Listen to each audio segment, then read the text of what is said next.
بسم الله الرحمن الرحيم. الحمد لله رب العالمين، الرحمن الرحيم، مالك يوم الدين. إياك نعبد وإياك نستعين. اهدنا الصراط المستقيم، صراط الذين أنعمت عليهم غير المغضوب عليهم ولا الضالين.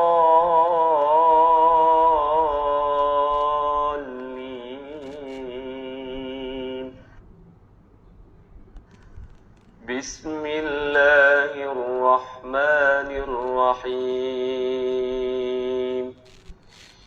الحمد لله الذي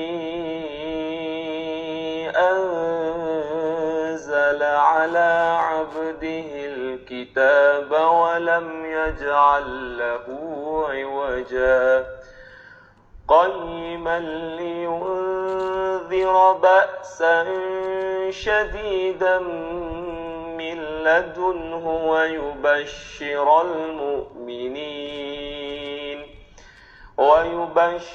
المؤمنين الذين يعملون الصالحات أن لهم أجرا حسنا ماكثين فيه أبدا، وينذر الذين قالوا اتخذ الله ولدا، ما لهم به من علم ولا لآبائهم. كبرت كلمة تخرج من أفواههم إن يقولون إلا كذبا، فلعلك باخع نفسك على آثارهم إن لم يؤمنوا بهذا الحديث أسفا. إنا جعلنا ما على الأرض زينة لها لنبلوهم أيهم أحسن عملا، وإنا لجاعلون ما عليها صعيدا جرزا. أم حسبت أن أصحاب الكهف والرقيم كانوا من آياتنا عجبا، إذ أوى الفتية إلى الكهف فقالوا ربنا آتنا من لدنك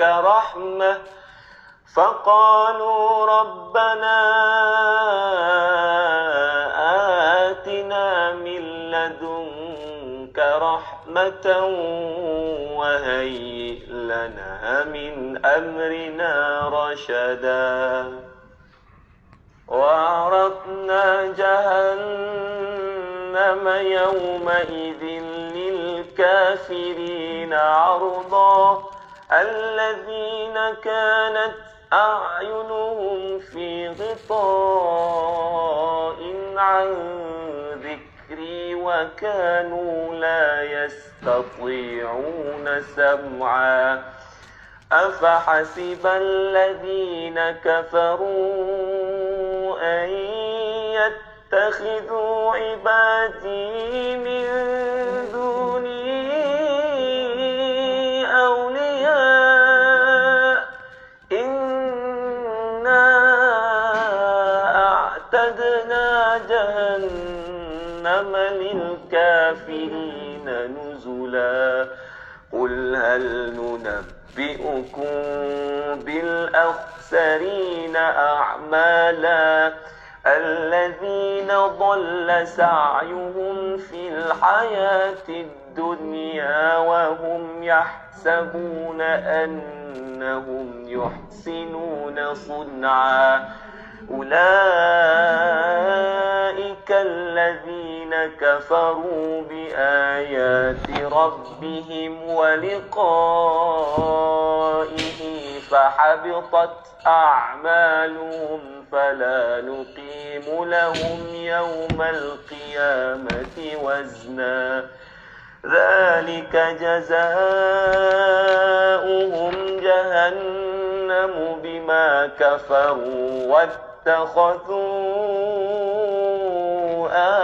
آياتي ورسلي هزوا إن الذين آمنوا وعملوا الصالحات كانت لهم جنات الفردوس نزلا خالدين فيها لا يبغون عنها حولا قل لو كان البحر مدادا لكلمات ربي لنفد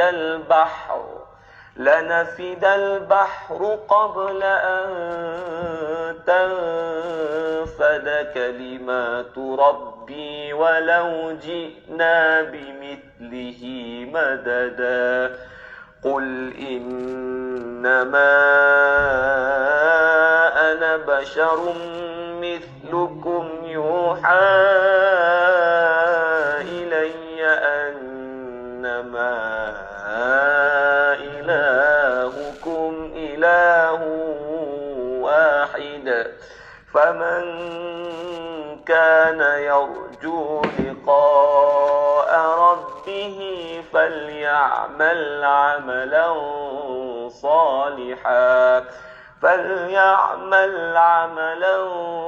صالحا ولا يشرك بعبادة ربه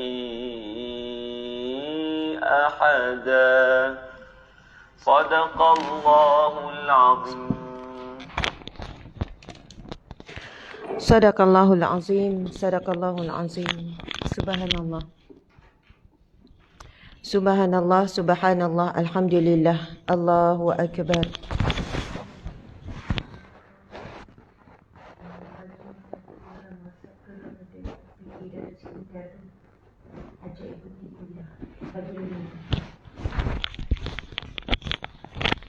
Subhanallah, subhanallah, alhamdulillah, Allahu akbar. A'udzu billahi minasyaitonir rajim. Bismillahirrahmanirrahim. Alhamdulillahi rabbil alamin.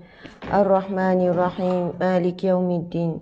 Iyyaka na'budu wa iyyaka nasta'in. Ihdinas siratal mustaqim. Siratal ladzina an'amta 'alaihim ghairil maghdubi 'alaihim waladdallin. Amin. Amin amin ya rabbal alamin. Subhanallah, subhanallah. Alhamdulillah, alhamdulillah, alhamdulillah. Segala puji bagi Allah, alhamdulillahi katsira. Segala puji bagi Allah sebanyak-banyaknya. Alhamdulillahi katsira wa subhanallahi bukratan wa asila. Dan maha suci Allah pada waktu pagi dan pada waktu petang. Alhamdulillah muslimin muslimat yang dirahmati Allah, yang saya hormati, yang saya kasihi sekalian. Alhamdulillah, Masya Allah, pagi ini Allah Subhanahu wa ta'ala menemukan kita di salah satu taman syurganya. Pada pagi hari sekarang banyak sangat taman syurga Allah. Maksudnya majlis ilmu banyak kan. Jadi kita boleh hadir mana-mana, kita boleh gila-gila dan sebagainya. Jangan jadilah kita subhanallah sama ada yang menyampaikan ilmu ataupun yang mendengar ilmu ataupun yang menyebarkan ilmu, share. Dan janganlah pula kita menjadi orang yang tidak dekat dengan majlis ilmu. Sebab orang yang tidak dekat dengan majlis ilmu, dia sebenarnya jauh dengan taman syurga Allah. Bagaimana dia nak dekat dengan Allah dan bagaimana dia nak masuk ke taman syurga Allah yang sebenar di akhirat kelak. Alhamdulillah tuan-puan sekalian, lepas 2 hari Sabtu dan Ahad, kita bertemu kembali hari Isnin. Ini masuk minggu yang kelima dah. Pengajian kitab Riyadhus Salihin. Alhamdulillah. Apa khabar semua? Masya Allah, apa khabar? Anda bersiaran daripada mana? Ustazah, selawat selalu dapat ketenangan hati. Betul, betul. Allahumma salli ala Sayyidina Muhammad wa ala ali Sayyidina Muhammad. Ada ingatkan saya Ustazah, selawat akan dapat ketenangan hati. Betul. Allahumma salli ala Sayyidina Muhammad wa ala ali Sayyidina Muhammad. Sahabat-sahabat, pasal selawat ni, Masya Allah, ada hadis Nabi berkenaan dengan jumlah selawat yang wajar, yang dicadangkan untuk kita baca. Mari kita tengok sekejap ya.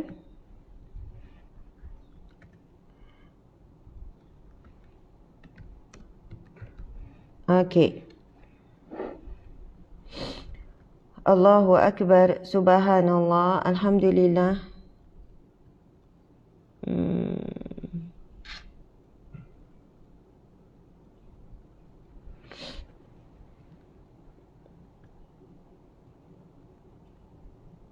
Sekejap.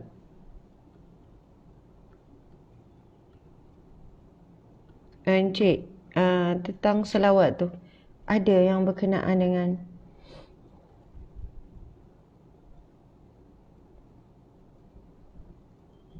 sekejap ya sahabat-sahabat. Ada daripada Subang Jaya, Singapura. Ada daripada Singapura, Zunaidah Zakaria, Nur Syazza. Ustazah, sekurang-kurangnya 1000 kali sehari kan? Ya. Kalau mampu, kalau dapat, kita cuba selawat dengan rasa khusyuk dan sebagainya. Daripada Kepong, daripada Johor Halida, Miss Raini, Date Rose, Jamie Hart, salam dari Singapura Jamie, Sharifah Hussein. Subhanallah. Manakala sahabat-sahabat di di FB pula, nanti kita tengok sahabat di IB ya.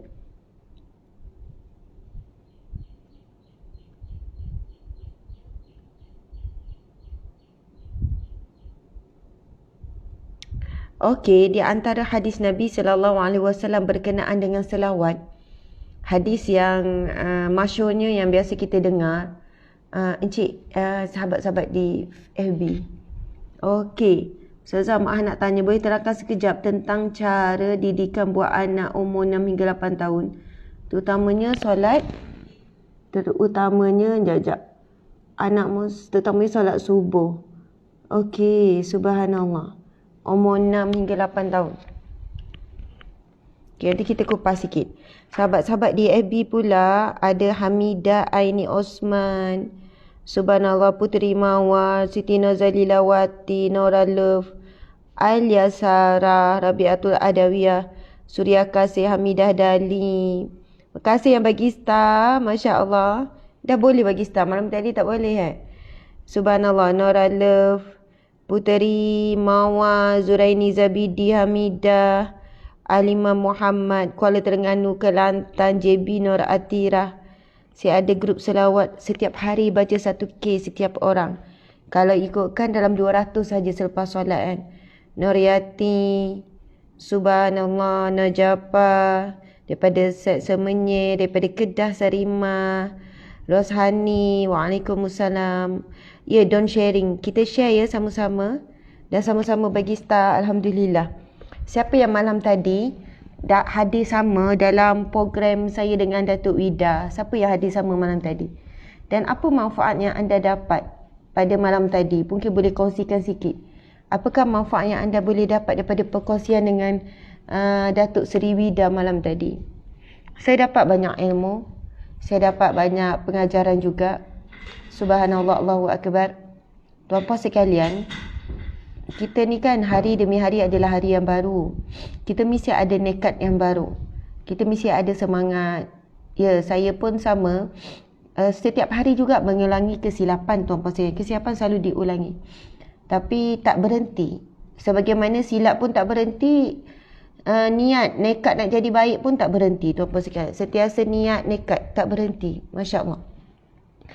Contohnya setiap hari lepas malam semalam, contohnya kita terlebih marah anak, kita ada apalah kesiapan kita dengan suami dan sebagainya, kita mesti nekat hari ni nak jadi ibu yang lebih baik, ibu yang lemah lembut, ibu yang penyayang, ibu yang berkesan dan sebagainya. Subhanallah. Kalau siapa yang tengok Datuk Sri Vida malam tadi, ya betul, sentiasa bercakap dengan Allah. Ya.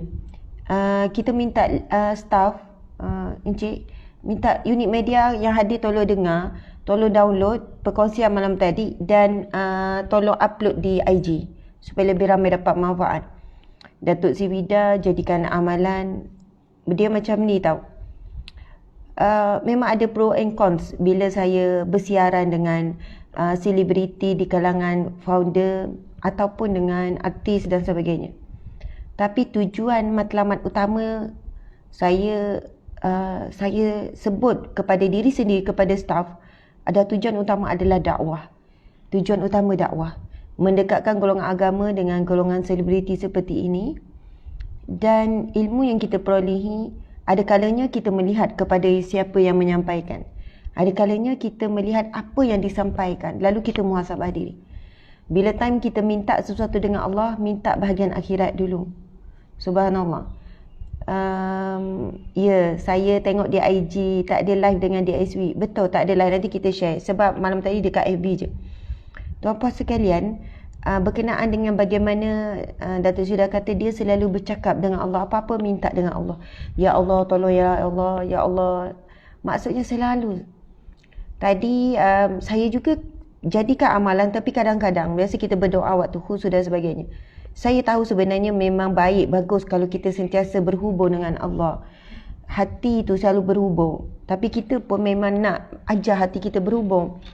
Jadi macam tadi sementara tengah bersiap-siap tu kan, saya pun bercakap, minta dengan Allah, ya Allah pemudahkanlah pagi ni ya Allah, agar penyampaianku baik, agar penyampaianku berkesan. Ya Allah, berikanlah aku ilham, berikan idea ya Allah. Berikan aku kelancaran ya Allah. Sambil-sambil bersiap tu kan kita cakap-cakap, rasa macam lebih tenang, lebih kuat. Ya, lepas solat kita doa, ada doa-doa khusus kita kan. Masya Allah. Lepas tu amalan Datuk Sri Vida, dia kata kalau time solatnya memang lama. Sebelum masuk waktu dia dah buat persiapan, maksudnya solatnya di awal waktu. Lepas tu solatnya mesti lama. Sebab apa? Dia akan pastikan setiap kali solat, dia akan solat, yelah tengok qabliyah ba'diyah lah, mana yang tak dapat selepas, dia tak buat selepas lah, dia buat sebelum saja. Solat mesti digabungkan dengan solat sunat taubat, lepas tu solat sunat hajat. Yelah solat fardu. Lepas tu dia akan ada wirid, zikir yang wajib, bacaan Al-Quran. Setiap hari mesti wajibkan dirinya baca surah Ar-Rahman, Al-Waqi'ah, lepas tu Yasin dan juga surah Al-Waqi'ah, Ar-Rahman, Yasin, Encik, Ar-Rahman, Al-Waqi'ah, Yasin, lepas tu dia nak ni Al-Kahfi kan, Al-Kahfi. Subhanallah. Tuan-tuan ni mati Allah sekalian, betul, penampilan zahir itu adalah satu penampilan yang penting. Betul, Islam tidak mengenepikan kita perlu menjaga penampilan zahir. Subhanallah. Namun teruslah beramal soleh sehingga zahir dan batinmu baik. Macam itulah. Teruskan beramal soleh sehingga zahir dan batinmu baik. Masya Allah. Bukannya kita ni menghukum seseorang, buat apa ibadah banyak tapi perangai macam tu. Subhanallah.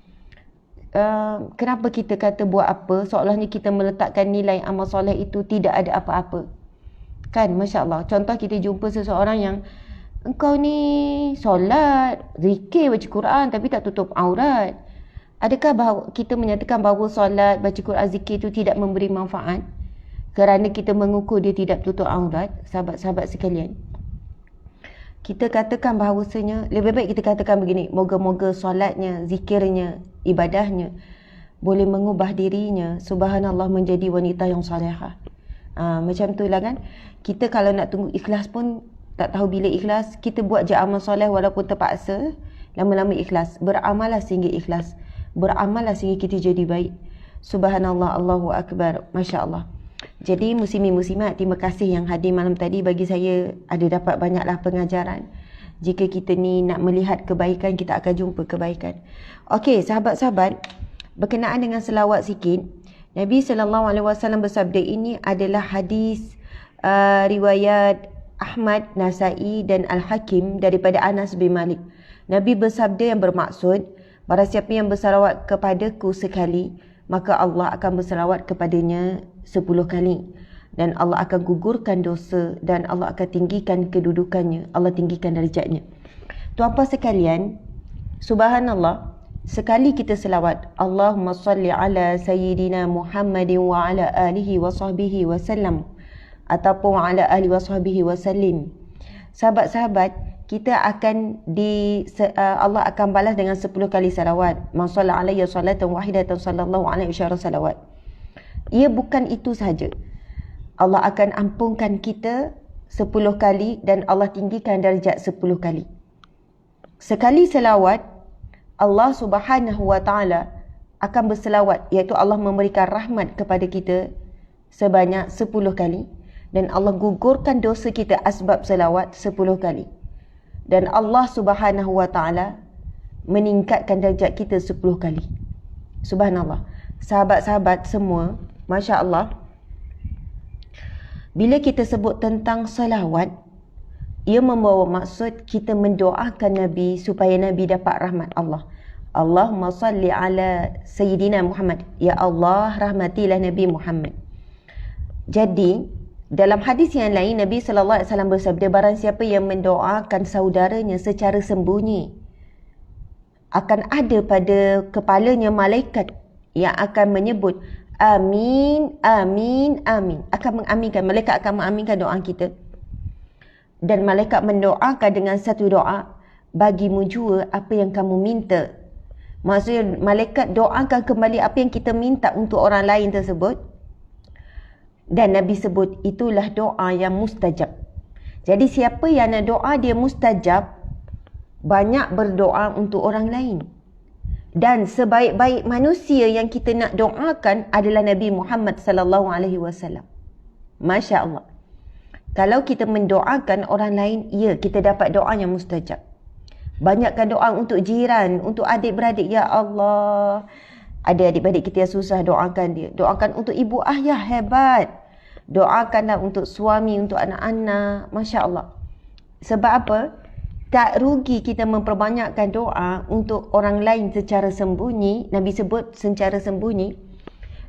Ada malaikat akan mengaminkan. Amin, amin. Malaikat, subhanallah. Makhluk hamba Allah yang sangat dekat dengan Allah, tidak pernah melakukan dosa. Dan bila malaikat berdoa, minta dengan Allah, tidak ada apa-apa kepentingan sebab malaikat adalah makhluk syurga. Malaikat bukan mengharapkan sesuatu daripada Allah, balasan, ganjaran dan sebagainya. Masya Allah. Jadi mudah-mudahan doa malaikat untuk kita jauh lebih mustajab, tuan-puan sekalian. Jadi bila kita doakan saudara kita secara sembunyi, kita akan didoakan kembali oleh malaikat. Malaikat akan sebut amin. Ini hadis yang sahih. Nabi SAW sebut malaikat akan berada di kepala orang yang berdoa kepada orang lain secara sembunyi. Subhanallah. Ada dalam buku ni, tuan-puan sekalian, Sahabat Dunia Akhirat, bab yang pertama lagi. Bab yang pertama lagi, hadis yang kedua. Da'watul mar'il muslimi li akhi bi zahril ghaibi mustajabatun 'inda ra'sihi malakun muwakkalun. Kullamma da'a li akhihi bi khairin qala al malakul muwakkalu bihi amin walaka bimislin. Yang bermaksud doa orang muslim untuk saudaranya yang dilakukan tanpa pengetahuan, sembunyi. Orang yang didoakannya adalah doa yang akan dimakbulkan. Doa yang mustajab. Nabi kata doa yang pasti dimakbulkan. Iaitu doa kepada saudara yang muslim. Pada kepalanya ada malaikat yang menjadi wakil baginya. Akan ada malaikat pada kepalanya akan jadi wakil. Setiap kali dia mendoakan kebaikan untuk saudaranya, maka malaikat tersebut berkata amin. Malaikat akan berkata amin. Dan engkau pun mendapatkan apa yang dia dapatkan. Malaikat pun mendoakan engkau juga mendapatkan apa yang dia dapatkan. Subhanallah. Baik. Itu kita mendoakan saudara kita. Sahabat-sahabat, bayangkan jika kita mendoakan kepada Rasulullah sallallahu alaihi wasallam. Apa dia ustazah doa kepada Nabi? Selawat. Allahumma ya Allah salli ala rahmatilah ke atas Nabiyina Muhammadin sallallahu alaihi wasallam, ke atas Nabi kami Nabi Muhammad sallallahu alaihi wasallam, wa ala alihi kepada ahli keluarga baginda, wa sahbihi kepada para sahabat, wasallim dan salam kepada semuanya itu. Subhanallah. Sahabat-sahabat, terpulanglah selawat dengan lafaz yang mana kita belajar banyak bentuk selawat, semuanya betul. InsyaAllah semuanya afdal, semuanya dapat pahala. Yang hebatnya, bila kita mendoakan saudara kita yang lain, kita dah tahu tadi. Tapi bila doa kepada Nabi, kita akan dapat 10 kali doa kembali. Kita dapat 10 kali. Kita doakan rahmat kepada Rasulullah sekali, kita akan dibalas 10 kali rahmat untuk kita daripada Allah. Dan kita akan diampunkan Allah 10 kali. Dan kita akan dinaikkan darjat 10 kali. Ini daripada hadis Nabi SAW, riwayat Anas bin Malik. Barang siapa yang berselawat kepadaku sekali, maka Allah akan berselawat kepadanya 10 kali. Dan akan digugurkan dosanya. Dan akan ditinggikan baginya 10 darjat. Akan digugurkan dosanya 10 kali. Dan akan ditinggikan darjat 10 kali di syurga kelak. Di syurga ataupun di dunia. Jadi kita akan dapat 3 perkara dari selawat. Sebab itu ada yang sebut tadi, ingatkan saya Ustazah selawat. Selawat dulu Ustazah. Selawat tu datang ketenangan. Sebab dapat 3 perkara dalam selawat. Dapat rahmat Allah 10 kali. Dapat digugurkan dosa 10 kali. Kemudian dapat apa tuan-puan sekalian? Dapat digugurkan dosa. Kemudian dapat Allahumma salli Muhammad. Dapat ditinggikan darjat. Ustaz, boleh tak Ustaz tolong cari berkenaan dengan kisah Sufyan As-Sawri berkenaan dengan seorang pemuda yang sentiasa berselawat. Tolong ya unit penyidikan, tolong semak sekejap. Adakah kisah itu daripada riwayat yang benar?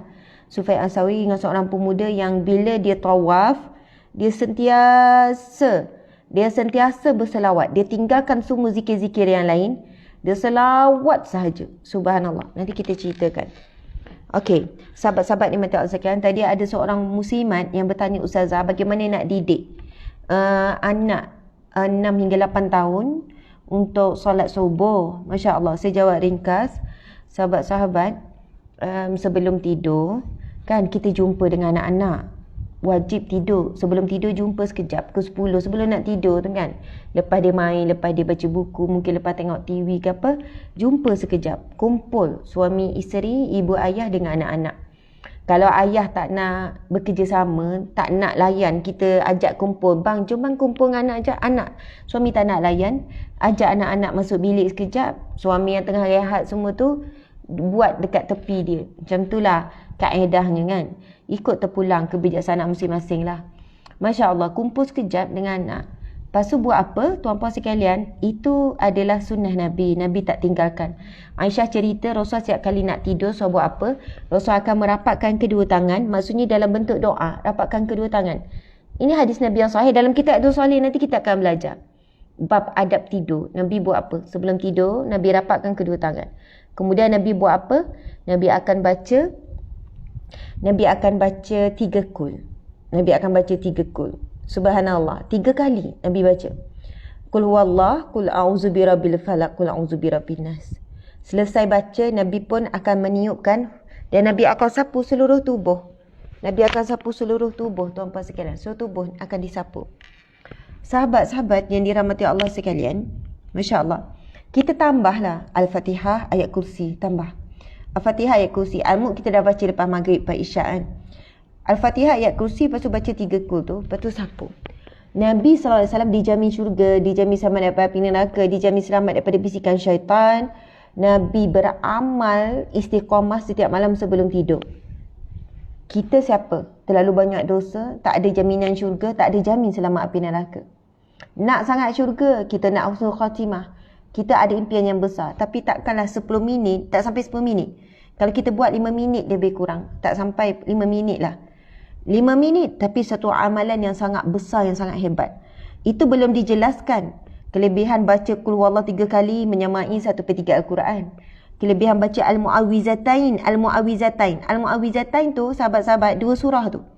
Nabi bersabda, tidak ada surah perlindungan yang lebih baik yang telah turun kepadaku, melainkan 2 surah ini. Barang siapa yang berlindung dengannya, maka dia mendapat perlindungan daripada Allah. Masa turun 2 surah ni, Qul a'udzu birabbil falaq dan Qul a'udzu bin nas, Nabi sebut telah turun kepadaku 2 surah. Dalam tafsir Ibnu Katsir ada. Tapi saya dah bawa ke pejabat. Jadi saya tak dapat buka. Dalam tafsir Ibnu Katsir. Ada tafsir Ibnu Katsir yang usia lama kat rumah ni. Tak ada. Saya bawa semua kat pejabat. Nabi SAW bersabda, barang siapa yang membaca, Nabi kata bila turun tu, telah turun kepadaku 2 surah. Perlindungan yang tidak ada tara, tidak ada mana-mana surah yang menyamai 2 surah perlindungan ini. Surah apa? Al-Mu'awwizatain, iaitu 2 surah perlindungan. Qul katakanlah aku berlindung. Qul a'udzu bi rabbin nas, daripada Tuhan pemilik ataupun pentadbir manusia, Tuhan manusia. Surah pertama. Surah yang kedua, Qul a'udzu bi rabbil falaq, katakanlah aku berlindung daripada Tuhan yang mengawasai waktu subuh. Subhanallah. Berapa sekalian? Masya Allah.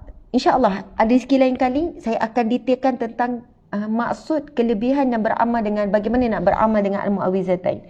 Cuma bayangkan tuan-puan sekalian, sebelum tidur kita mohon daripada Allah, kita ulang 3 kali Qul huwallah, menyamai satu Al-Quran. Kemudian kita mohon perlindungan, dan semua yang kita perlukan, yang kita takut, coronavirus ke, takut syaitan ke, takut manusia yang jahat ke, manusia dengki ke, semua ada dalam 2 surah tersebut. Bayangkan surah Al-Falaq, Qul a'udzu birabbin nas, Qul a'udzu birabbil falaq min syarri ma khalaq, daripada kejahatan semua makhluk yang diciptakan. Coronavirus juga makhluk. Min syarri ma khalaq wa min syarri ghasiqin idza waqab wa min syarri nafasati fil 'uqad wa min syarri hasidin idza hasad. Allahu akbar. Semua ada dalam tu. Kejahatan malam apabila telah gelap gelita. Kejahatan sihir, kan? Wanita yang meniupkan sihir. Walaupun sihir tu dah buat tuju kepada kita dah, tuan-puan sekalian. Sihir tu dah sebut nama kita, gambar kita dah. Tapi kalau kita beramal dengan surah ini, insya-Allah selamat. Dan kita mohon perlindungan min syarri hasidin iza hasad, dan kedengkian, orang yang melakukan kedengkian. Tuan-puan sekalian, sebab apa dalam surah ini sampai kita sebut tentang orang dengki? Sebab keburukan dan kejahatan orang yang dengki dan apabila dia melakukan kedengkian. Orang dengki saja, ya memang kita dah susah hati. Tapi bila dia dengki dan dia melakukan kedengkian, dia boleh buat fitnah, dia boleh burukkan kita, dia boleh buat sihir, dia boleh pecah belahkan keluarga dengan anak-anak, dengan kawan-kawan. Tuan-puan dimati Allah sekalian. Dan kebanyakan masalah-masalah hubungan bermula daripada kedengkian. Sama ada di pejabat, dengan bos, adik-beradik, dengan ibu ayah, dengan siapa-siapa, suami isteri, dengan anak-anak dan sebagainya. Masya Allah. Kadang-kadang kalau kita tengok ada orang didik anak dengan baik kemudian berjaya, kalau kita mengambil kebaikan dia lalu kita beramal, okey, Alhamdulillah. Tapi ada orang kerana dia dengki melihat anak orang lain berjaya, dia bukan inspirasi, dia bukan semangat, dia bukan motivasi, tapi lebih kepada dengki. Dia jadikan anak dia sebagai bahan untuk dia balas kedengkian. Dia paksa anak, dia buat begitu, dia buat begini, train anak ni supaya dia boleh jadi lebih baik daripada orang tu. Akhirnya dia mempergunakan anak tersebut. Tapi berbeza dengan orang yang bermotivasi, orang yang ambil pengajaran, ambil semangat. Lepas tu dia akan buat juga yang terbaik, tapi dalam waktu sama dia tidak memaksa anak. Kan? Paksa anak benda baik, paksa tapi dengan cara yang baik. Okey, tuan-puan sekalian. Sebab dengki ni boleh merosakkan diri kita, dan Nabi SAW menyebutkan sesungguhnya kedengkian itu boleh merosakkan amal baik, seperti mana dengki ni bahaya sangat, hasad dengki. Seperti mana api membakar kayu api, sampai begitu sekali. Masya Allah. Untuk anak-anak 6 hingga 8 tahun sebelum tidur wajib. Bukan ini semua kami buat begini, bukan anak-anak 6-8 tahun. Yang umur 15 tahun pun wajib berkumpul semua, baca semua tadi tu, sapu suhu tubuh. Lepas tu sama-sama lah pasal niat, baca doa tidur. Kita sama-sama doa pasal niat bangun awal pagi besok. Bangun awal pagi besok kita nak solat sunat, lepas tu kita nak solat subuh kan. Sama-sama lah pasal niat sebelum tidur, lepas tu kita tidur kan. Masya Allah. InsyaAllah. InsyaAllah, subhanallah. Pertama kita dah belajar. Kalau kita tak terkejut sekalipun, mudah-mudahan tetap dapat pahala sebab dah niat dah ni. Dah niat nak bangun tahajud, niat dah ni. Tiba-tiba bangun-bangun 6.30. Ada asbab-asbab, letih sangat ke apa. Kurang-kurangnya kita dah dapat pahala. Itu hadis Nabi yang kita dah belajar yang lepas. Bab niat, barang siapa yang berniat melakukan suatu kebaikan telah dicatat baginya pahala. Dan apabila dia melakukan, dia digandakan 10 kali ganda sehingga 700 kali ganda. Dan sehingga sangat banyak, tuan-puan sekalian, sangat banyak. Jadi, sebab itu pentingnya pasal niat. Okey, niat bangun. Esok kita sama-sama ya, niat apa? Ya Allah, nak bangun awal, nak tahajud, ya Allah, nak solat subuh. Tuan-puan sekalian, kalau kita buatlah setiap malam, anak umur 6 tahun, 7 tahun, 8 tahun, automatik akan bangun. Lepas tu bila kejutkan anak, pagi bagi salam dulu. Assalamualaikum. Assalamualaikum. Masya Allah. Alhamdulillah, setakat inilah anak, ya saya bukan nak bandingkan dengan anak orang lain. Anak kami pun ada masalah, tapi anak umur 6 tahun, 7 tahun tu, 8 tahun tak ada, anak-anak besar tak ada kesukaran lah untuk bangun subuh tu. Tapi benda ni kena istiqamah. Sebelum tidur sangat penting. Sebelum tidur akan menentukan bagaimana kita bangun. Sebelum tidur akan mempengaruhi bagaimana kita bangun. Jadi sangat penting kita design bagaimana tidur kita untuk design bagaimana kita bangun. Dan bagaimana kita bangun pagi sangatlah mempengaruhi satu hari kita sampai tidur. Tidur kita sangat mempengaruhi bagaimana kita bangun, dan bangun kita pula mempengaruhi seharian pula. Subhanallah. Sebab itu sangat penting mulakan hari dengan baca maksurat. Sebab dalam maksurat tu ada terkandung semua doa yang diajarkan Rasulullah yang perlu kita baca pada waktu pagi. Lepas tu baca pula petang sebab ia terkandung susunan doa-doa daripada Nabi yang kita disarankan baca pada waktu petang. Masya Allah. Contoh dalam maksurat kan, kita ada apa dalam maksurat? Doa yang kita minta yang sangat penting. Ni kita takut tak sempat nak sentuh bab ni. Esok pula kita akan tunda baca dalam maksurat yang sangat penting yang jangan kita tinggalkan. Contohnya apa? Istighfar. Yang ni saya boleh sebut. Penghulu istighfar ni saya boleh sebut. Sebab memang ada kaitan dengan tajuk. Iaitu apa? Allahu Akbar. Allahumma salli alaihi. Tajuk kita apa? Tajuk kita berkenaan dengan taubat. Subhanallah, Allahu Akbar. Tajuk kita berkenaan dengan taubat, muslimin muslimat dimati Allah sekalian. Jadi penghulu istighfar, kalau siapa baca maksurat, dia akan baca. Automatik dia tak akan tinggalkan. Tuan-puan sekalian, buku ni dah tak banyak. 5 surah pilihan dan al-maksurat beserta terjemahan surah perbaharui dari Fadilat Zikir. Buku susunan Ustazah Asma Harun boleh cari dekat Shopee kita. Kita punya Shopee account iaitu Galeri UAH. Cari Galeri UAH. Galeri Ustazah Asma Harun. Galeri UAH. Pendek je, Galeri UAH. Ada buku ni. Kenapa buku ni berbeza? Kan, ini susunan saya dengan tim, tapi memang saya yang minta. Saya nak macam ni, macam ni, macam ni. Setiap bacaan dalam Al-Maksurat ada dalil dia di bawah. Ada keterangan hadis Nabi. Sebab itu, bila kalian pergi contoh dekat Sayyidul Istighfar, ni saya buka ya, saya buka. Kalau saya di istighfar berada pada muka surat, Masya Allah, Sayyidul Istighfar. Okey, Sayyidul Istighfar ada muka surat 20. Ada muka surat 20.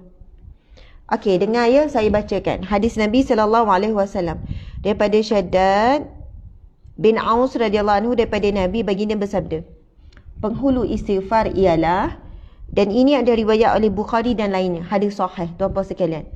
Nabi bersabda daripada Syaddad bin Aus radhiyallahu anhu daripada Nabi, baginda bersabda, penghulu istighfar ialah, Allahumma anta rabbi la ilaha illa anta khalaqtani wa ana abduka wa ana ala ahdika wa wa'dika mastata'tu.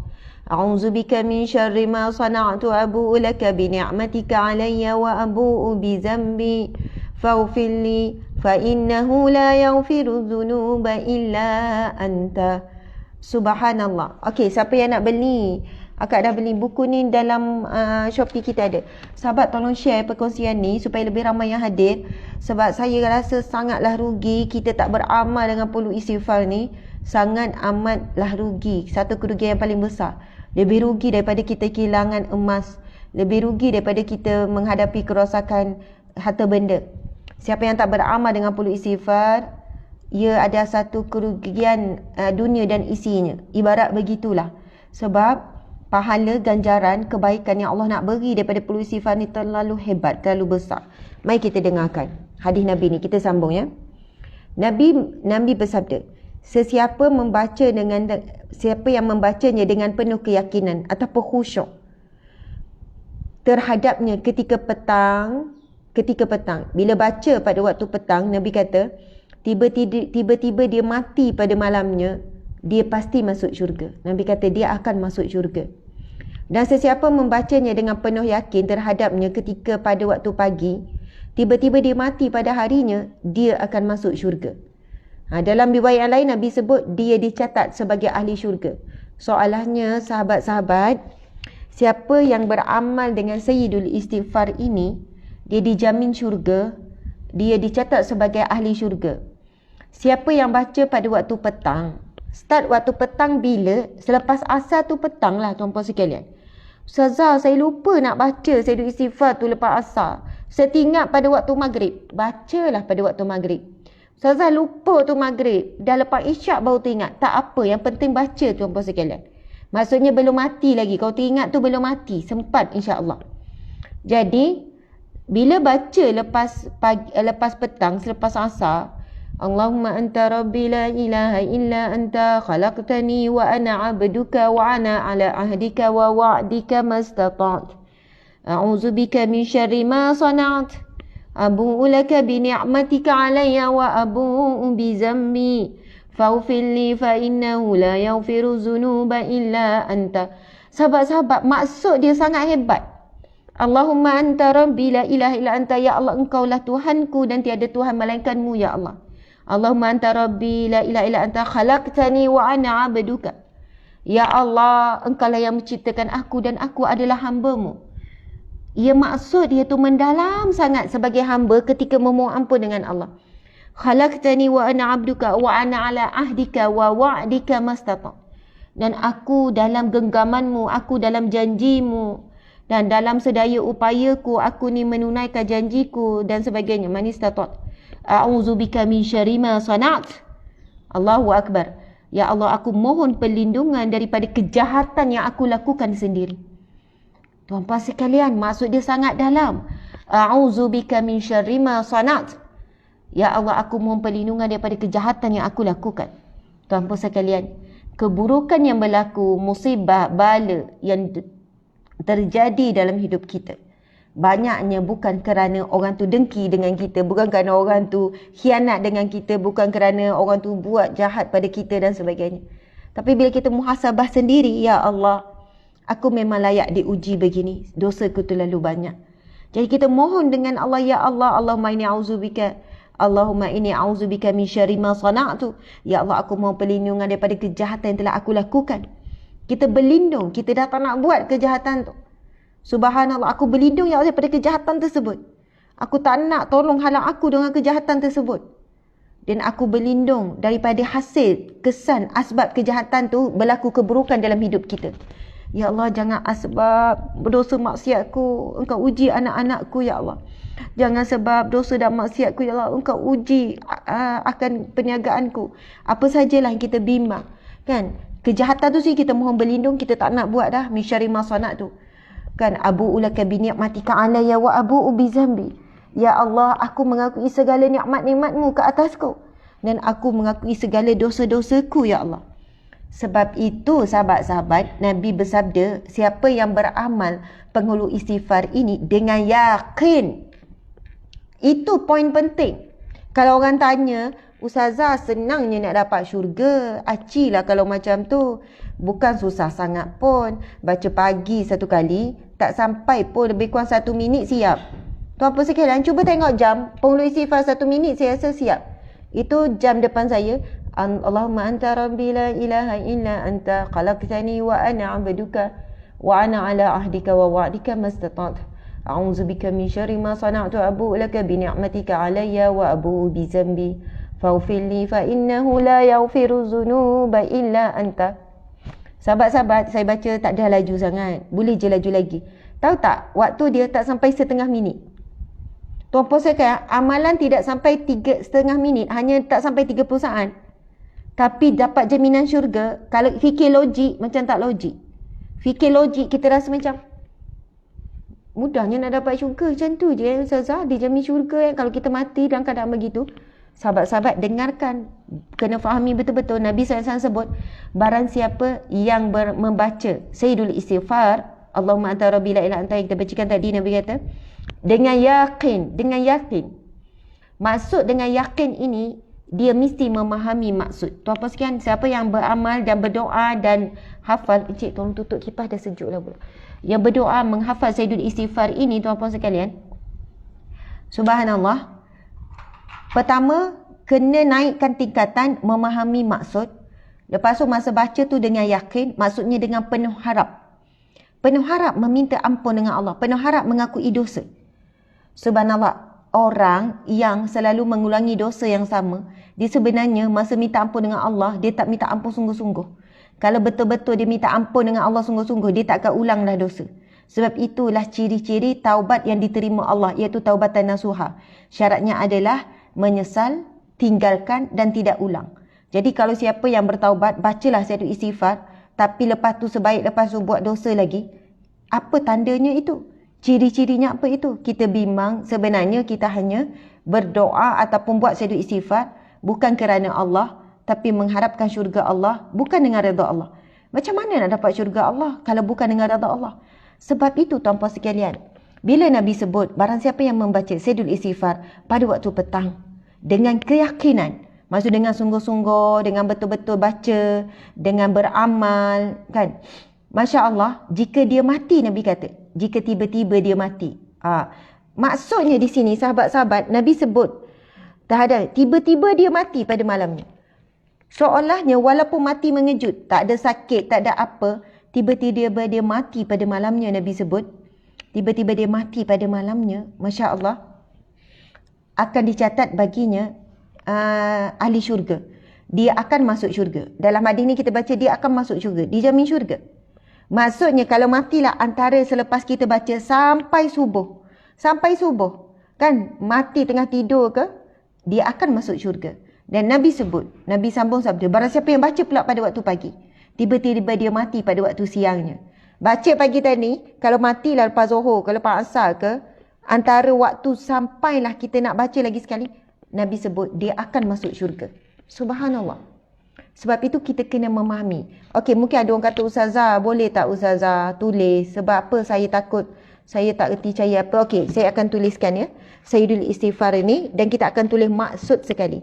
Ini adalah daripada Nabi SAW. Sebab itu siapa yang beramal, baca maksurat ni, tuan-puan sekalian, automatik dah ada, dah susun siap-siap. Dalam ni ada Sayyidul Istighfar dan ada hadis sekali. Hadis tadi tu saya baca daripada buku ni je. Sebab itu masa saya nak susun Al-Maksurat ni, saya bagi tahu penerbit, saya kata, dan saya minta tim pendidikan, kemudian saya semak. Saya nak setiap bacaan dalam maksurat itu ada dalilnya supaya orang yakin. Sebab apa? Ramai yang beramal dengan Sayyidul Istighfar, bahkan diulang banyak kali, tapi tak banyak perubahan dalam hidupnya. Dia belum kuat untuk berhijrah. Saya kata sebab Nabi sebut kena yakin. Macam mana kita nak yakin kalau kita tak faham apa yang kita baca? Bagaimana kita nak beramal kalau kita tak faham apa yang kita minta? Kita sebut abu ulaka bi ni'matika alayya wa abu bi zambi. Ya Allah, aku mengakui bahawasanya, kan, segala-gala nikmat ini datang daripadamu dan aku mengakui segala-gala dosaku. Ya Allah, maksud dia dalam sangat. Abu ulaka bi ni'matika alayya wa abu bi zambi faghfirli. Maka ampunilah aku ya Allah. Faghfirli, ampunilah aku ya Allah. Maka ampunilah aku. Faghfirli innahu la yaghfiru dzunuba illa anta. Sesungguhnya Engkaulah ya Allah yang Maha Pengampun, tidak ada siapa yang boleh ampunkan aku melainkanmu ya Allah. Sebab itu Nabi sebut Sayyidul Istighfar. Apa maksud Sayyidul Istighfar? Ini adalah gelaran daripada Nabi sendiri. Barang siapa yang membaca Sayyidul Istighfar, Nabi kata, itu bukan gelaran oleh guru kita ke, ustaz ke, para alim ulama. Ini adalah jolokan bagi istighfar ini oleh Nabi SAW sendiri. Kan? Apa maksud Sayyid? Sayyid maksudnya penghulu, ketua. Kan? Sebab itu Rasulullah disebut Sayyidil Mursalin, iaitu penghulu para Rasul. Jadi bila sebut Sayyidil Istighfar, istighfar, kan kita belajar bab taubat ni, istighfar ada macam-macam. Astaghfirullahalazim wa atubu ilaih, astaghfirullah sahaja. Kan? Allah ya Ghafar, yang Maha Pengampun, ampunilah aku ya Ghafar pun boleh. Kan? Astaghfirullahalazim wa atubu ilaih, la ilaha illallah wahdahu la syarikalah pun boleh. Tapi penghulu segala istighfar, Macam-macam istighfar kita belajar. Tapi penghulu ataupun ketua istighfar, yang terbaik, yang paling afdal, yang paling sempurna, iaitu yang kita bacakan tadi. Kan? Boleh cari dalam amat surat, boleh cari dalam internet. Tolong print, pastikan setiap kali pagi dan petang baca. Siapa yang nak masuk syurga sekeluarga, saya tanya. Siapa nak masuk syurga sekeluarga? Semua orang nak masuk syurga sekeluarga. Tuan-tuan sekalian, kalau kita masuk syurga tapi ada seorang anak yang tak ada dalam syurga, agak-agak kita boleh menikmati syurga tak? Mungkin kita dalam keadaan duduk dalam nikmat tapi teringat dekat anak. Ya Allah, anakku dalam neraka seorang. Ya Allah, anakku. Kalau kita masuk syurga, kita ada 10 orang adik-beradik. Kalau seorang tak ada dekat syurga pun kita sedih. Sahabat-sahabat dimata Allah sekalian. Sebab itu, sebesar-besar nikmat masuk syurga sekeluarga. Sangat nikmat. Ada semua. Jumpa balik pasangan, jumpa balik. Semua anak ada, cucu-cucu semua ada. Atuk nenek semua ada. Subhanallah. Kan adik-beradik jumpa mak ayah, itulah nikmat yang paling hebat. Kalau sekarang kita tak jumpa mak ayah lama kan, nanti dah habis COVID ni dapat jumpa berkumpul, kita rasa nikmat. Terbayang pun dah nangis. Rindunya nak berkumpul. Tuan-tuan sekalian, berkumpul yang paling indah adalah berkumpul di syurga. Dan kalau sekarang kita sedih tak jumpa ahli keluarga kan, dan kesedihan yang paling dahsyat bila kita tak dapat jumpa ahli keluarga dalam syurga. Itu kesedihan paling dahsyat. Kita tak jumpa mak ayah kat dunia ni kan. Dah lama tak jumpa, berapa bulan, berapa tahun ada. Ada tak jumpa suami duduk PJJ, tak jumpa anak. Memang sedih kalau kita baca. Tapi jadikan muhasabah, yang paling sedih bila tak jumpa, tak dapat berkumpul di syurga. Jadi siapa yang jelas sangat, dia punya visi, misi dia nak berkumpul di keluarga di syurga, dia mesti mewajibkan dirinya dan ahli keluarganya mesti baca istighfar ini, perlu istighfar pagi dan petang. Dia sangat tegas dan sangatlah berdisiplin beramal dengannya. Mesti ingatkan anak baca maksurat. Sebab dalam maksurat ada perlu istighfar. Bila time perlu istighfar, kita minta baca perlahan-lahan, cuba hayati maksud dia. Kan, Masya Allah. Jadi seorang ketua keluarga yang hebat, dia memastikan dirinya, ahli keluarganya mesti baca perlu istighfar ni. Pagi, petang. Sebab Nabi sebut, barang siapa yang membacanya dengan yakin, Masya Allah, jika dia mati, tiba-tiba dia matilah pada malam, dia pasti masuk syurga. Dia akan masuk syurga. Jadi insya Allah, subhanallah, kita kan berusaha untuk hidup selesa. Kena berusaha untuk mati selesa. Kubur selesa dan masuk syurga. Subhanallah, Allahu Akbar. Jadi saya nak tulis sikit. Kita tulislah tuan-tuan sekalian. Sebelum tulis tu saya nak baca juga hadis Nabi. Sahabat-sahabat dimati Allah sekalian, depan ni saya akan tulis. Sebenarnya saya ada janji yang lepas, 2 doa dalam maksurat. Jadi kita ada masa lebih kurang 8.10, kita akan berhenti. Tapi saya kena baca juga salah satu hadis Nabi daripada kitab ni, kitab Riyadhus Shalihin kita ni, berkenaan dengan, Masya Allah, ya, satu hadis Nabi yang agak panjang, yang saya skip pada minggu lepas.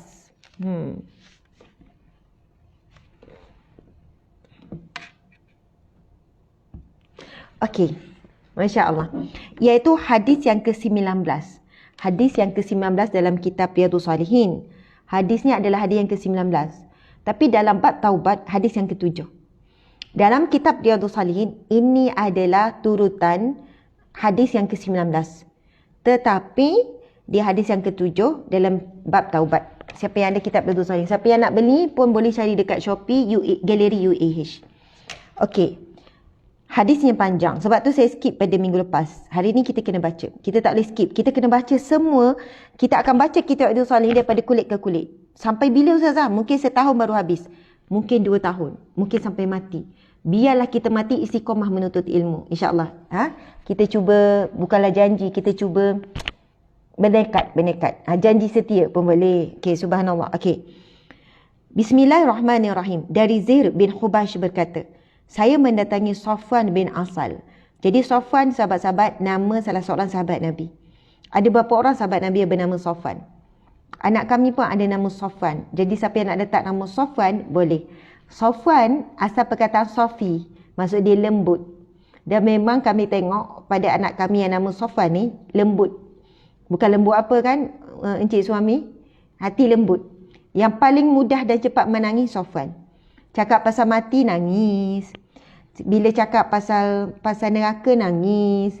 Bila cakap pasal, mudah sangat nangis. Masya Allah. Padahal lelaki kan, Safwan, lelaki. Bila cerita sikit pasal kalau Umi mati gini-gini, kita nak pesan yang lain, relax je, dia dah nangis dah. Masya Allah, Allah Akbar. Kadang-kadang kata Sofwan ni hati lembut. Bukan kita kata nangis ni hati macam lembek, tapi itulah hati yang lembut kan. Masya Allah. Saya perhatikan memang nama anak sangat berkaitan dengan karakter anak. Sangat berkaitan tuan-tuan sekalian. Lepas dah saya belajar daripada mak ayah saya bagi nama anak nama tokoh. Jadi 7 orang anak tu semuanya nama tokoh lah. Contohnya, Atikah ada nama sahabat Nabi wanita. Sahabat Nabi wanita nama Atikah. Ada salah seorang sahabat Nabi yang bernama Atikah. Dia digelar sebagai isteri para syuhada. Sebab apa? Dia nikah kan, suami yang pertama pergi perang, syahid. Tak lama ada sahabat-sahabat Nabi yang hebat juga, pinang. Lepas tu syahid juga. Sampailah dia nikah kali ketiga. Kan, subhanallah. Dan yang meminang dia bukan sahabat-sahabat Nabi yang biasa-biasa, yang luar-luar biasa, yang hebat-hebat ni. Lepas tu dia nikah bukan apa, ialah sebab sahabat Nabi orang baik dan sebagainya. Lepas tu pergi perang, syahid juga. Sampailah saya tak ingat kali keberapa, dia pun sebut, cukuplah bagiku menangisi kematian suamiku. Maksudnya dia dah tak nak lepas tu. Dan dia digelar sebagai isteri para syuhada. Sebab ramainya suami dia yang pergi syahid. Masya Allah. Ada lagi kisah nama Atikah. Yang kedua Maisarah. Maisarah, subhanallah, maksud dia kemudahanku. Atikah pun ada maksud kemudahanku. Dan subhanallah daripada start, sebab dah daripada mengandung lagi nak nama Maisarah kan. Dan sempena nama tokoh juga Siti Sarah, panggil dia Sarah, isteri Nabi SAW, isteri Nabi Ibrahim AS. Jadi maksud dia kemudahan. Dan Allah berikan mudahnya, memang mudah sungguh berbeza dengan anak-anak yang lain. Sangat besar perbezaan sampai kami kalau ingatkan, Sarah paling mudah. Bersalin tu memang sakit macam biasa, tapi mudahnya menguruskan dia. Dia boleh duduk 1 jam tanpa nangis. Kalau bagi duduk, diam, tinggal. Dia tak macam adik-adik yang lain melompat sana, melompat sini. Duduk diam. Masya Allah. Sampai orang pelik, budak ni tak nangis Dia duduk main, senyap, makan sendiri, cepat berdikari. Saya kata memang ada kaitan. Dan ibu ayah kalau boleh, panggillah nama anak dengan nama yang kita beri. Bukan saya tidakkan ataupun saya pelit, tak. Boleh je nak panggil dengan panggilan manja dan sebagainya. Tapi sebaiknya panggil nama anak dengan nama yang kita beri yang ada maksud. Kami juga beramal dengan cara yang begitu ikut mak ayah. Sebab mak ayah memang panggil nama kami penuh. Tak ada panggilan, tak beri gelaran. Jadi panggil Maisarah, Sarah, Atikah. Tak panggil nama pendek sebab nak ambil bekat maksud dan juga nama tokoh tu. Maisarah, kemudian Luqman. Luqman kan ada dalam Al-Quran, Luqman. Kemudian Imran, surah Al-Imran. Lepas tu Safwan, lepas tu Raihanah, juga nama sahabat Nabi, Raihanah. Raihanah maksudnya kegembiraan. Masya Allah. Raihan maksudnya gembira, Raihanah kegembiraan. Ya, Raihanan tu kebahagiaan, kegembiraan. Si Raihanah ni pula kan umur 3 tahun. Saya tak tahulah, dia punya karakter memang membuatkan orang semua gelak, lucu, comel. Ayat-ayat yang dikeluarkan, Masya Allah, menghiburkan hati. Selalu kata, Raihanah ni ya Allah, walaupun 3 tahun lebih, tapi sangat menggembirakan hati. Muka dia saja kita rasa dah seronok tengok. Padahal dia dengan sehat ni, dia walaupun 3 tahun lebih, dia sangat macam prihatin. Saya ni bila habis kuliah, saya buka pintu, Raihanah akan datang. Umi sehat? Umi sehat? Sehat. Alhamdulillah. Bukan Alhamdulillah, dia macam suka. Dia selalu tanya khabar saya. Padahal baru jumpa sebelum tu. Umi sehat? Umi sehat? Umi sehat, Raihanah. Umi sehat? Sehat. Alhamdulillah. Kadang tu kan dia buka pintu jumpa, Umi dah rehat? Ya, Umi dah rehat. Umi sehat? Sehat. Soalan tu paling banyak dia tanya saya. Umi dah rehat? Umi sehat? Umi, Masya Allah. Lepas tu kadang dia bimbangkan pasal makan. Umi makan? Ya, Umi makan. Kejap lagi Umi makan. Umi nak makan. Kadang-kadang dia turun ke bawah, dia tanya, ayah dia tanya. Dia cakap, Umi nak makan. Kalau dia orang cakap lambat, tak ada. Dia marah orang tu. Umi nak makan, tak nak kawan. Macam tu. Dia macam Wallahualam karakter dia tu. Saya fikir, ya Allah, Raihanah, maksud dia kegembiraan. Jadi tuan-puan sekalian, cari nama anak yang ada maksud yang baik. Masya Allah. Dan para ulama menyebutkan antara nama-nama yang baik adalah nama-nama tokoh. Ranking kedudukan nama-nama yang baik untuk dijadikan pilihan adalah antaranya nama-nama tokoh. Saya sendiri Asma, nama tokoh sahabat Nabi, isteri anak kepada sahabat ni, adik-adik kami semuanya nama-nama tokoh lah ibu bapa bagi. Saya bukan kata nama tokoh selain pada tokoh tak baik, cuma kalau anda ada pilihan, kalau dapat, kalau nak, walaupun nama tokoh ni macam boring sikit kan, tak up to date, tapi terpulang. Tapi saya yakin ada barakah, ada keberkatan. Kemudian maksud yang baik. Kalau tak jumpa nama tokoh yang kita rasa suka, letak maksud yang baik dan panggil nama anak kita dengan nama tersebut. Baikkan kita panggil nama anak kita Halimah. Kan kita panggil Halimah, Halimah. Maksud dia apa? Ya Halim, nama Allah tu. Yang maha santun, lemah lembut sangat. Latifah, panggil Latifah, yang maha lembut, Masya Allah. Kan Alimah pula, bagi nama Alimah, yang maha mengetahui. Dia akan jadi orang alim tanpa sekian. Alimah, Alimah, Alimah. Kan yang maha alim. Kita bukannya letak nama Allah pada nama anak, tetapi subhanallah, itu adalah satu doa. Subhanallah. Syakira, kan maksudnya yang bersyukur. Syakira, yang bersyukur. Allah ya syakur, yang maha bersyukur, maha gaib. Jadi subhanallah, semua tu kalau kita tengok nama Allah Asmaul Husna sendiri, memang banyak juga yang sangat cantik, sangat indah untuk diberikan nama-nama anak. Okey, kita sambung lagi. Minta maaf, saya sebenarnya ulah pasal Sofwan anak saya. Okey, tapi ini adalah Sofwan sahabat Nabi. Saya mendatangi Sofwan bin Asal untuk bertanya tentang mengusap 2 khuf sepatu. Sofwan bertanya, apa yang menyebabkan engkau datang ke sini wahai Zir? Saya baca hadis ni, saya menjawab dalam rangka mencari ilmu. Subhanallah. Okey, Zir bin Hubaish berkata, ini pun sahabat Nabi. Saya mendatangi Sofwan bin Asal radhiyallahu anhu. Sofwan bin Asal ni sahabat Nabi, untuk bertanya tentang mengusap 2 khuf sepatu.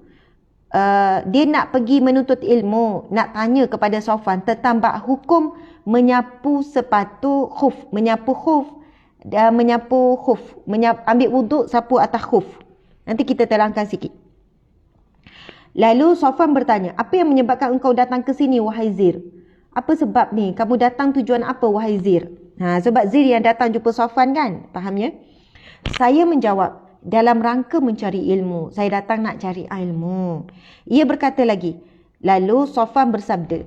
Sofwan berkata, dan apa yang Sofwan kata ini adalah hadis Nabi sebenarnya. Hadis Nabi. Hadis Nabi berkenaan dengan kelebihan orang yang menuntut ilmu. Jadi sahabat-sahabat yang hadir majlis ilmu pagi ni, insya-Allah kita semua dapat kelebihan ini. Walaupun kita berada di alam maya. Sebab inilah kaedahnya sekarang menuntut ilmu di alam maya. InsyaAllah sama kedudukan kita hadir seperti di alam yang sebenar, alam fizikal. Okey, dengar ni, Nabi sebut macam mana kedudukan orang yang belajar ni.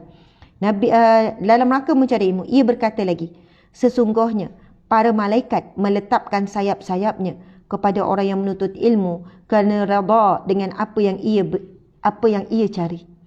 Siapa yang menuntut ilmu, kita sedang dinaungi sayap para malaikat. Apa yang Sofwan sebut ini telah disebutkan dalam hadis Nabi yang lain. Nabi menyebutkan sesungguhnya orang yang menuntut ilmu, cari ilmu. Subhanallah, sesungguhnya para malaikat meletakkan sayap-sayapnya kepada orang yang menuntut ilmu kerana redha. Kerana redha maksudnya syaitan, astagfirullahalazim, bukan syaitan. Malaikat sangat gembira, sangat sayang, sangat suka. Sampai para malaikat menaungi, membuka sayapnya untuk menaungi. Kan, sebagai tanda dia redha, dia suka, dia sayang sangat orang yang menuntut ilmu. Saya berkata, sebenarnya saya sudah tergerak dalam hatiku untuk mengusap 2 khuf sepatu setelah buang air besar atau kecil, sementara engkau termasuk salah seorang sahabat Nabi SAW. Okey, oleh kerananya saya datang untuk bertanya kepadamu, apakah engkau pernah mendengar Nabi SAW menjelaskan sekilas mengenai hal ini? Sofwan menjawab, ya pernah. Rasulullah SAW menyuruh kami di saat kami sedang dalam berpergian agar tidak melepaskan khuf sepatu ketika selama 3 hari 3 malam, kecuali jika kita mengalami janabah. Tetapi kalau hanya kerana buang air besar atau buang air kecil atau tidur, tidak perlu dilepas. Masya Allah. Sahabat-sahabat, khuf ni di Malaysia tak ada orang pakai. Khuf ni Tak ada jual. Mungkin ada jual tapi tak pakai. Khuf adalah satu kasut, sejenis kasut, sepatu kasut yang bila kita pakai dia menutup dengan kemas kaki kita sampai habis buku lali. Kita kan wajib kalau ambil wuduk kena sapu kaki hingga buku lali. Jadi khuf ni dia tutup sampai buku lali tu apa sekalian. Dia tutup ketat dan ketat. Seolahnya kalau kotoran nak masuk pun tak boleh. Khuf ini dia dibuat daripada kulit, kita pakai, kemudian dia tutup sampai buku lali, dia kulit.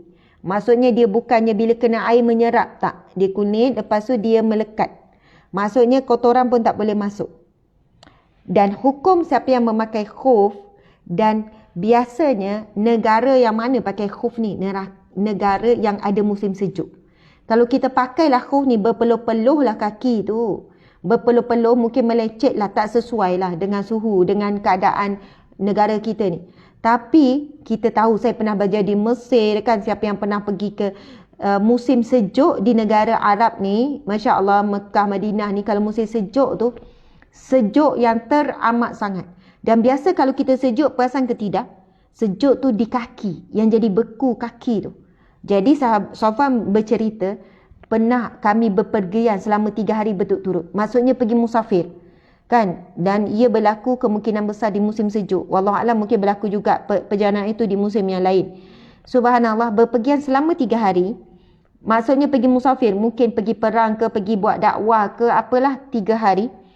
Dan Nabi pesan agar tidak melepaskan khuf selama 3 hari, 3 malam, kecuali jika janabah, jika berjunub saja. Maksudnya kalaulah ada bersama dengan isteri, ada bersetubuh, barulah kena buka mandi wajib. Tapi kalau tidak, boleh saja pakai 3 hari 3 malam. Maksudnya tak boleh lebih 3 hari 3 malam. Kalaulah buang air besar ataupun buang air kecil, kan batal wuduk. Yang perlu dibuat adalah ambil wuduk macam biasa, tapi bila sampai kaki tak perlu buka khuf tu, sapu je air di atas khuf. Faham ya? Kalau tak ada air, boleh tayamum muka dengan tangan je. Okey lah. Kalau ada air, sapu di atas khuf. Tak payah buka. Subhanallah. Sebab apa? Nak buka khuf juga susah. Nak pakai khuf pun susah. Sebab dengan ketatnya dan sebagainya, ngam-ngam lepas tu, dia melekat dan sebagainya. Jadi soalannya bila batal wuduk, bahagian kaki itu masih lagi terjaga. Jadi sahabat ni, dia nak menuntut ilmu dengan Safwan. Dan sebelum itu Safwan puji dulu. Apa hajat kamu datang? Aku ingin menuntut ilmu. Safwan puji dulu. Sesungguhnya malaikat menaungi orang yang menuntut ilmu, cari ilmu dengan sayapnya. Kerana redha dia terhadap orang yang menuntut ilmu. Hebat Safwan. Dipuji dulu kawan yang nak menuntut ilmu ni. Subhanallah. Kemudian kawan tu bertanya berkenaan dengan hukum memakai khuf dan berkenaan dengan tak perlu pun buka untuk ambil wuduk. Kecuali berjunub, bersetubuhlah suami isteri, ataupun dia mengeluarkan air mani, maka wajib mandi wajib buka khuf masa tu. Tak boleh mandi wajib dengan pakai khuf, tak sah. Okey, saya berkata lagi. Siapa yang berkata lagi? Zair bin Hubaish berkata lagi. Sebab duduk hadap depan Safwan ni, sahabat Nabi ni. Zair berkata lagi, saya berkata lagi, apakah engkau pernah mendengar beliau menyebutkan tentang cinta? Hebat soalan ni, hebat tuan-tuan sekalian. Masya Allah. Ayatnya adalah, dia tanya subhanallah. Fakultu hal sami'tahu yadhkuru fil hawa syai'an. Okey, saya nak cari qala nabi. Okey. Nahwan min sautihi hahum faqultu lahu wa yahka kunna ma'a Rasulullah fi safarin fa ajaba rasuluna wa sadaka wa qala hadza faqala wallahi aghdadu ala al-marbu. Okey, masya-Allah. Dia tanya faqala faqultu wahyaka wayhaka aghdud min sautika fa innaka inda nabi sallallahu alaihi wasallam. Okey, tak apa. Saya baca terus terjemahan. Dia bertanya lagi. Siapa? Zair bin Hubaish bertanya kepada Safwan. Apakah engkau? Oh, terima kasih sahabat-sahabat semua yang masih kekal, yang bagi star sampai 10,000 hari ni. Semalam star tak dapat dan monetize hari tu tak dapat sebab mereka block, sebab saya ada share tentang Palestin apa semua tu. FB terus block. Lepas tu kita adjust dapat balik star. Terima kasih banyak. Setiap star anda beri adalah infak. Kami akan manfaatkan untuk kerja amal, kerja dakwah. Terima kasih sahabat-sahabat di IG sebab masih lagi setia lebih kurang 1,200 campur 2 dan 2,000. Okey. Saya berkata lagi, apakah engkau pernah mendengar beliau iaitu Nabi Muhammad bercakap tentang cinta? Masya Allah. Sekarang ni dia tanya bab cinta pula. Dia menjawab, ia pernah pada suatu ketika kami bersama Rasulullah dalam berpergian dalam musafir. Ketika kami berada di sisinya, tiba-tiba ada seorang pedalaman. Ada orang Arab Badui, orang pedalaman, orang kampung macam tu kan. Beliau dengan suara yang keras sekali. Orang tersebut berkata, maksudnya dengan suara kasar ni, dengan suara tinggi, dia berkata, "Hai Muhammad." Rasulullah SAW menjawab dengan suara sekeras suara orang tersebut. Kan dia panggil, "Hai Muhammad," dengan suara kasar. Dan Nabi pun menjawab dengan suara keras juga. Bukan Nabi nak balas dendam, tapi Nabi nak mengajar. "Hai Muhammad," Rasulullah menjawabnya dengan suara sekeras suara orang tersebut. Nabi kata, "Mari ke sini." Lantas saya berkata pada orang pedalaman tersebut, "Celakalah kamu." Bukan celaka sungguh-sungguh, maksudnya kenapa kamu ni marah. Lalu Safwan kata, "Aku tegur, aku marah ni." Kan orang pedalaman ni. "Perlahankanlah suaramu, cakap elok-elok, rendahkan suaramu. Sebab kamu ini sedang di hadapan Nabi SAW. Sedangkan aku dilarang berbuat semacam ini." Safwan tegur, "Jangan tinggikan suara di hadapan Nabi. Kan aku sendiri dilarang, aku tak buat macam ni. Demi Allah. Dan aku sendiri dilarang berbuat semacam ini." Orang pedalaman tersebut berkata, "Demi Allah, saya tidak akan memelankan suaraku."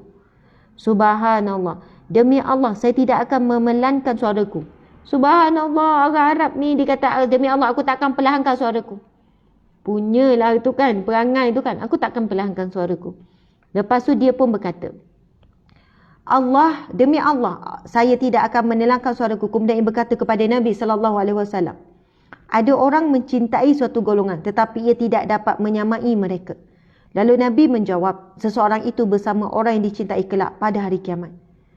Subhanallah, tidak henti-hentinya beliau memberitahukan apa saja kepada kami. Sehingga akhirnya beliau menyebutkan bahawa dari arah barat itu ada sebuah pintu yang perjalanan luasnya atau sekiranya seseorang yang berkenderaan melakukan perjalanan hendak menempuh jarak luasnya itu, maka jaraknya adalah sejauh 40 atau 70 tahun. Sufyan, salah seorang yang meriwayatkan hadis ini, mengatakan dari arah Syam pintu itu dijadikan oleh Allah Subhanahu Wa Taala pada hari dia menciptakan langit dan bumi, sentiasa terbuka untuk taubat dan tidak pernah ditutup sehinggalah terbit matahari dari arah pintu barat tersebut, dari arah tersebut iaitu pintu barat. Hadis ini hadis hasan yang sahih. Sahabat-sahabat dimati Allah sekalian, perhatikan apa yang Nabi sebut. Orang Arab ni, orang Arab Badui ni, orang kampung, orang pedalaman ni, memang dah jadi kebiasaan dia. Bila bercakap suara tinggi, "Oh yang mana? Oh yang mana?" Cakapnya suara tu macam tinggi. Jadi Sufyan ni bila dengar suara dia keras, bila tanya Nabi Muhammad, dia lah panggil, "Hai Muhammad." Panggil dengan suara kasar macam tu. Sufyan ni kata, "Kenapa kamu ni marah ni kan, celakalah kamu. Perlahankan suaramu." Sedangkan perlahankan suaramu sebab kamu ni sedang depan Nabi. Kan sedangkan aku dilarang untuk tinggikan suara. Kemudian dia jawab apa? "Demi Allah, saya tak akan perlahankan suaraku." Mungkin dia dah biasa. Masya Allah. Lalu dia tanya soalan. Dia tanya soalan kepada Nabi. Ada orang mencintai sesuatu. Ada orang mencintai seseorang. Mungkin dia nak bagi tahu dia cintakan Rasulullah. Namun dia tidak dapat menyamai mereka. Bijak. Bijak ni orang kampung ni. Orang Arab Badui ni sangat bijak, dia tanya. Ada seseorang yang mencintai seseorang tapi tidak mampu menyamainya. Tetapi ia tidak dapat menyamai. Lalu Nabi menjawab, seseorang itu akan bersama dengan orang yang dicintai kelak pada hari kiamat. Nabi menjawab, "Anta ma'aman ahbabta." Kamu akan bersama dengan orang yang kamu cintai. Jadi, sahabat-sahabat, pengajaran daripada hadis ini, kita kena mencintai orang yang dicintai oleh Allah supaya kita dapat bersama dengan orang tersebut. Kalaulah kita ada orang-orang yang baik sekeliling kita, dari sudut dunia tak best berkawan dengan orang macam ni.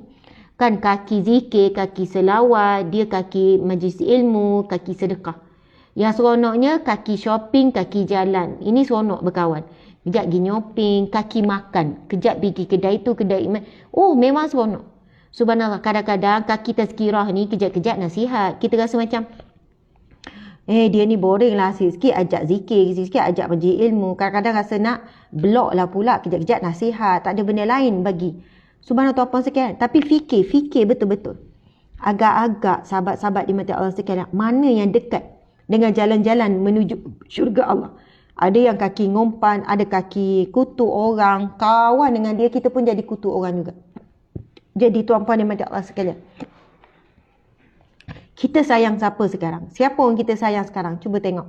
Kalau sayang artis, na'udzubillah, esok akan bersama dengan golongan-golongan yang lara yang buat maksiat.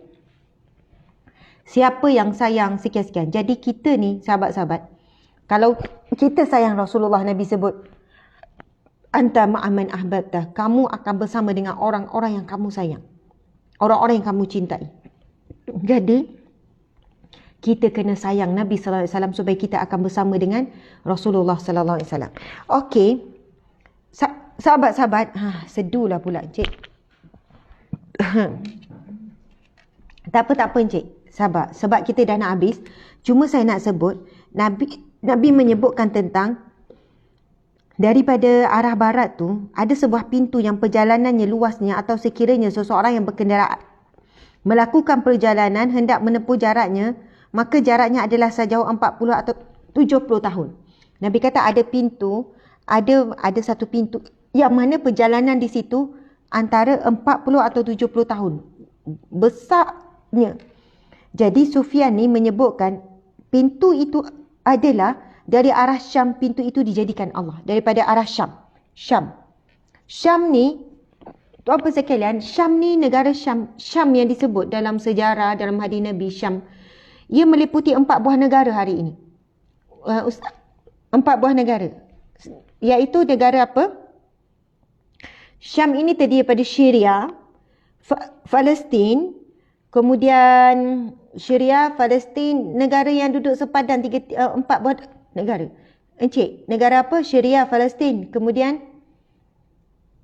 sebelum ni saya sebut, Yaman. Yaman ke? Bukan. Syria, Palestin, Mesir ke? Syria, Palestin, Mesir. Ada 4 buah negara. Semua ini Syam. Tetapi telah dipecahkan oleh Barat. Telah dipecahkan oleh Barat menjadi 4 buah negara yang terasing. Syria, Jordan, Palestin. Ya, sebab minta maaf saya silap. Syria, negara Syam yang kita baca dalam hadis Nabi, Syria, Palestin, Jordan dan juga Lebanon. 4. Kalau sebut Syam, kita kena bayangkan asalnya 4 buah negara ni yang telah dipecahkan oleh blok-blok Barat menjadi sebuah negara yang berasing dan kadang-kadang saling tidak bekerjasama. Contoh Jordan tak support Palestin dan sebagainya. Ini adalah agenda Barat lah, musuh-musuh Islam. Asalnya sebuah negara yang dipanggil Syam. Jadi Sufyan salah seorang yang mengatakan dari arah Syam pintu itu jadikan Allah. Pada hari dia menciptakan langit dan bumi sentiasa terbuka untuk taubat dan tidak pernah ditutup sehingga terbitlah matahari dari arah tersebut. Itu adalah hadis Nabi juga. Nabi sebut kan perjalanan yang jauh sampai 70 tahun itu adalah pintunya dari arah Syam, arah barat Syam. Dan itu menggambarkan betapa besarnya pengampunan Allah, sangat luas. Kalau kawasan yang luas, contoh rumah yang luas daripada ujung ke ujung mungkin 1 minit. Rumah yang luas pun. Kan jalan-jalan 1 minit. Besarnya rumah ni ujung ke ujung 1 minit. Tapi bayangkan tak tahu luas macam mana pengampunan Allah menggambarkan kawasan yang luas itu, jarak perjalanan selama 70 tahun. 70 tahun tak berhenti, tak tahulah besar mana. Kalau keliling bumi pun 70 tahun tu, setahun saya rasa dah habis dah keliling bumi. Kalau 70 tahun nak kata luasnya pengampunan Allah, sampailah pada hari kiamat untuk kita. Alhamdulillah, mudah-mudahan dapatlah pengajaran, dapat ilmu, dapat pengetahuan pada pagi ini. Yang paling utama, yang paling untung, bukan orang yang menyampaikan paling untung. Ada kata minum air, sabar. Nak habis dah ni. Masya Allah, bukan yang tersedu-sedu. Saya faham. Tapi saya kadang menghormati orang yang berpuasa. Hari Isnin kan puasa sunat. Masya Allah. Subhanallah.